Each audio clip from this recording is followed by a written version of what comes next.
네, 광주광역시에서 코로나19 확산세가 심상치 않습니다. IM 선교회 소속 TCS 국제학교 등을 중심으로 시작된 집단 감염이 교회에서 또 다른 교회로 이어지고 있습니다. 상황이 심각해지자 방역당국은 광주 지역 교회 대면 예배를 전면 금지하는 행정명령을 내렸습니다. 취재기자 전화로 연결하겠습니다. 허성준 기자. 네, 전국부입니다. 예, 지금 광주도 코로나19 상황이 심상치 않군요.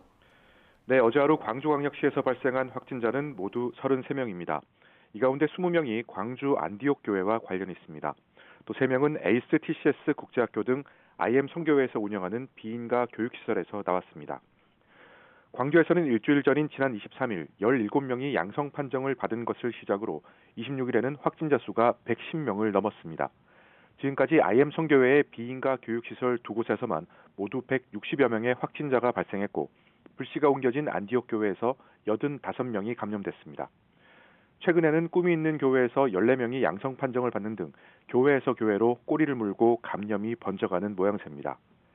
교회를 중심으로 감염이 빠르게 확산하자 광주광역시가 강력책을 내놨습니다.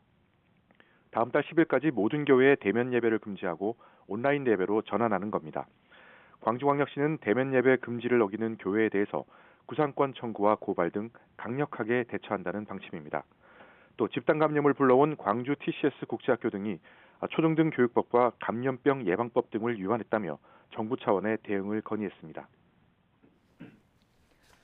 네, 대전시가 대규모 집단 감염을 일으킨 책임을 물어서 IM 선교회 대표 등을 경찰에 고발했죠.